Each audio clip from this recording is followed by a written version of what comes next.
don't know how many there are. Is this the last one? I don't know how many are there still.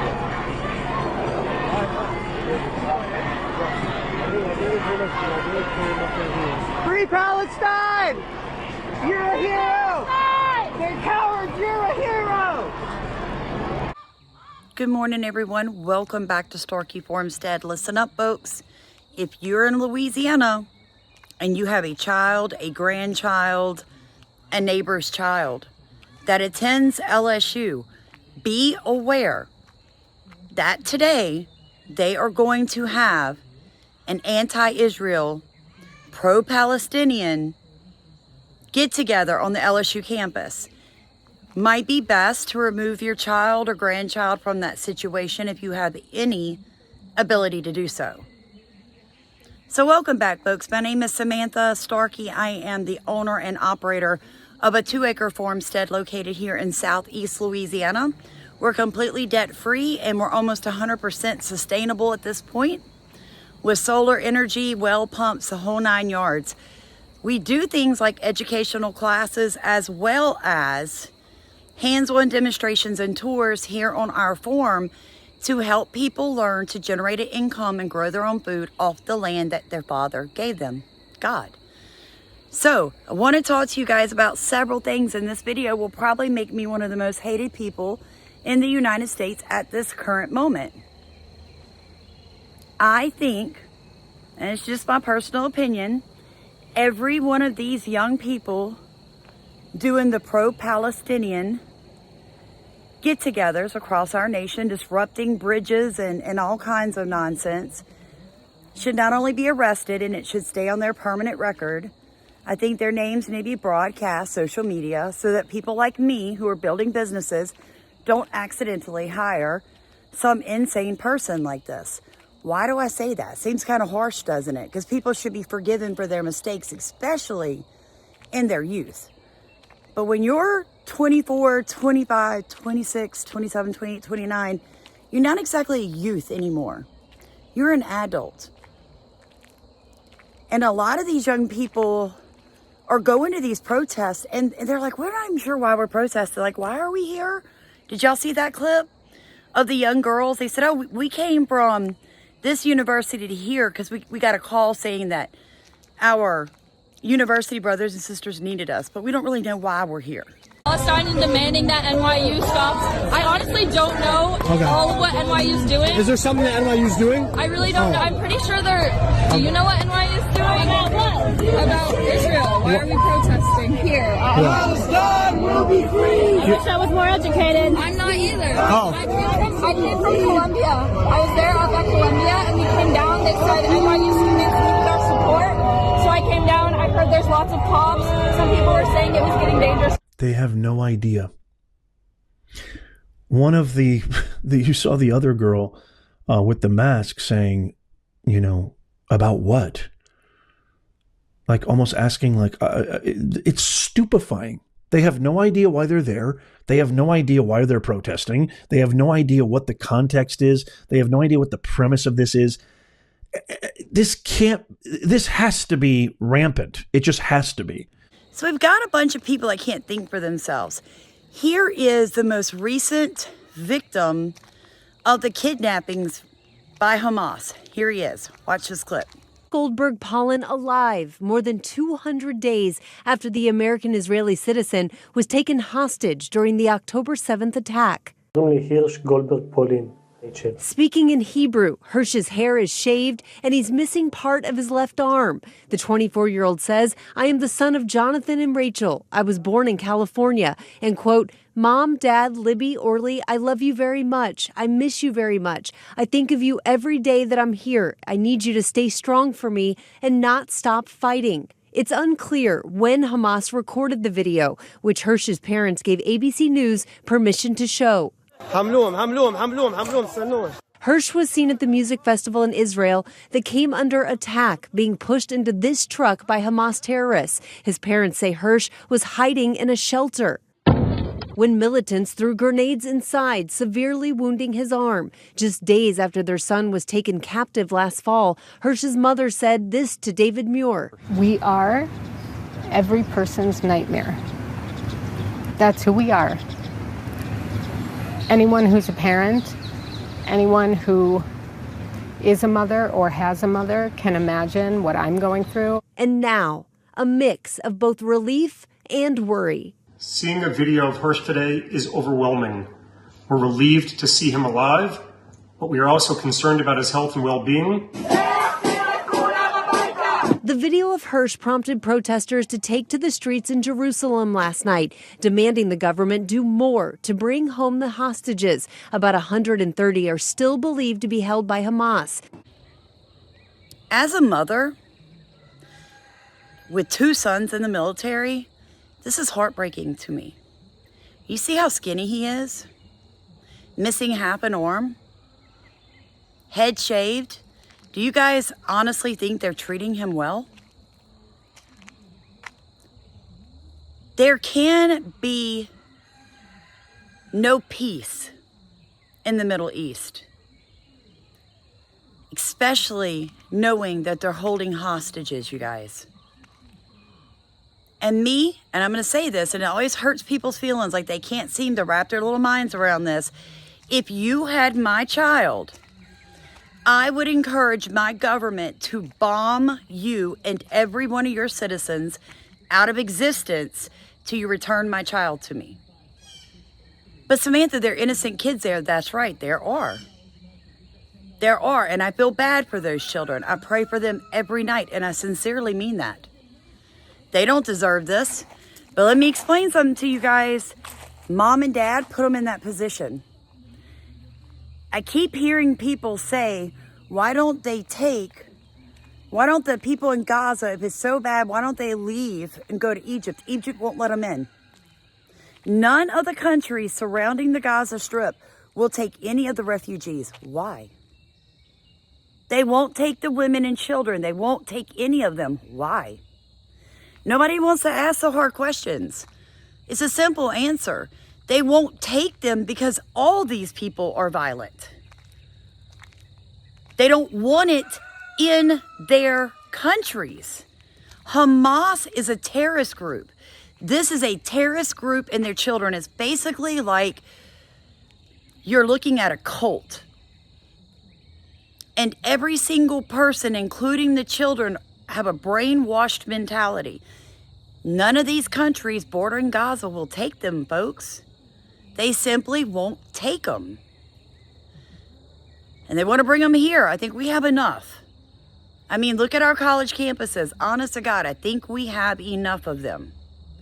All right?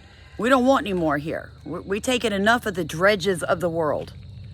Real talk, we sure have. Now let's talk about why the college campuses around our country are leaning so heavy pro-Palestinian. Well, a lot of it comes from the university and the educators that are there. Praising the Hamas attack. Mohammed Abdu, supportive statements about Hamas and Hezbollah. These are known terrorist organizations whose the charters specifically call for the destruction of all Jews and the state of Israel. That's their flags, their causes, they're all clear about it. Catherine Frank alleged discriminatory comments against Israeli students. Saeed Hussein at Princeton.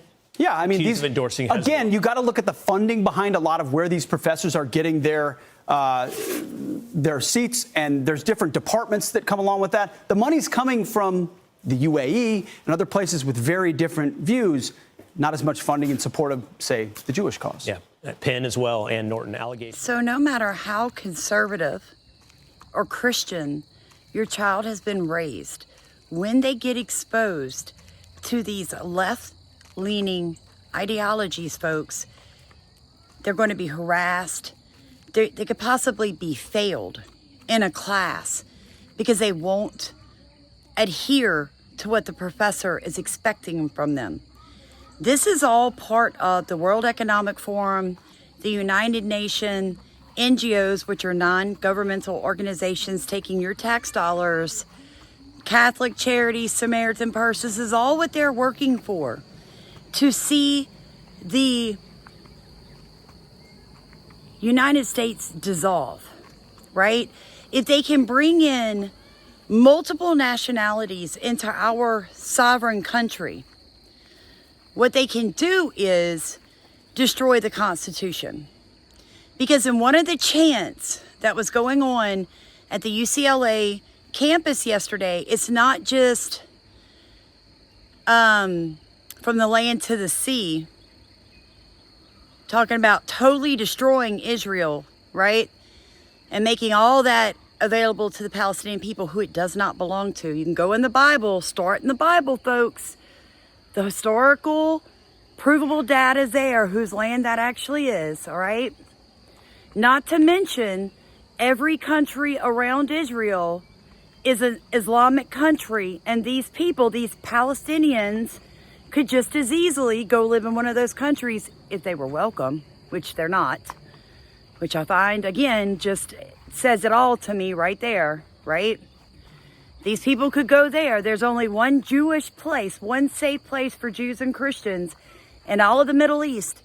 And I just find it amazing to me how people can't go, why are we trying to destroy this one teeny tiny country when all of the Middle East is Islamic? Can't they just go there and practice their religion? Says a lot, doesn't it? When you really think about it, open your mind to it.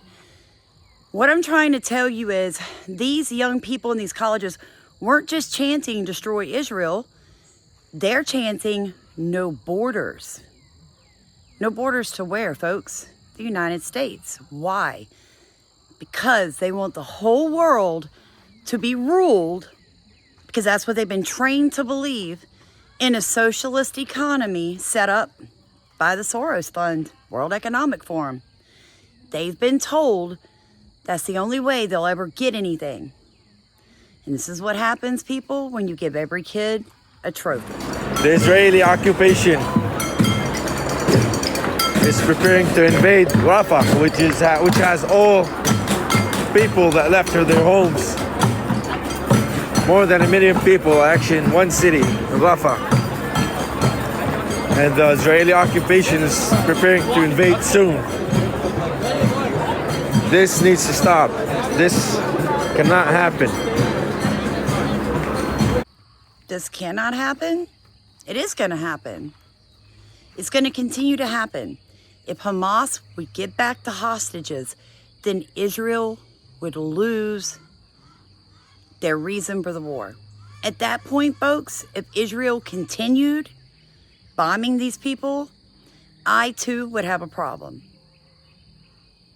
But until every hostage or that hostage's body has been returned to Israel, Israel is within its rights. They're within their rights, folks. So many of you live in a fairy world. It just blows my mind. How else are they supposed to respond to this, people? You've got 100 hostages from all over the world, some of them U.S. citizens, being held and tortured by Hamas, who started this war, who took them willingly. And now you're mad at Israel for doing everything in their power to get the hostages back. I can't understand how you would have a problem with that. You don't have a problem. I'm not hearing anybody, people that defend the Palestinians and Hamas, I've not heard one of them say it was wrong what they did. They need to give the hostages back. Then we can protest on their behalf. Then we can say, Israel's wrong. It's got to stop. They're bombing innocent people. There are no more hostages. I don't understand why they won't stop. See, I could get behind that, right? But that's illogical. What people are doing, you're protesting Israel's right to get hostages back. What if that was you? What if it was your child? Wouldn't you want your country and the world to do whatever they had to do to get your kid back? Don't tell me you wouldn't. Because if you do, I'm just going to block you because I know you're lying. I know you're lying. Of course you would. That's the problem. You can't put yourself in somebody else's shoes because you want to be offended. You want to be offended. You want something to be brave about. Like that young man said when that woman was, I love Palestine, and he's like, you're a hero. No, No, she's not. Now she's got a criminal record. She's not a hero. She's a brainwashed young woman that's been told that that land where Israel is has always belonged to the Palestinian people when it hasn't. And none of you are smart enough to crack open some books, starting with the Bible, and dig a little deeper. That's what I want you to do today, folks, because I don't care if you like me or not. This is how I feel about this war. When all of the hostages are returned, or their bodies, then I will expect Israel to stop. Until then, I expect Israel to keep going, because I sure would. Like it or not, at least you can say I'm honest. I don't know many commentators and YouTubers out there willing to put it out there like that. So whether or not you agree with me, at least be thankful you're listening to someone that's going to tell you exactly what she's actually thinking. I don't really care about the likes or the views or anything else. I care about how I feel and the truth as I see it. Now, if you want to discuss it, feel free to drop some comments. We can talk about it. But I've got pretty good blocking skills, you guys. So I'll just block you if I think you get out of way. God bless you. Please like, comment, and subscribe. If you'd like to support what we do here at Starky Homestead, you can drop something in Venmo, Cash App, or PayPal. We were demonetized for, well, speaking truth.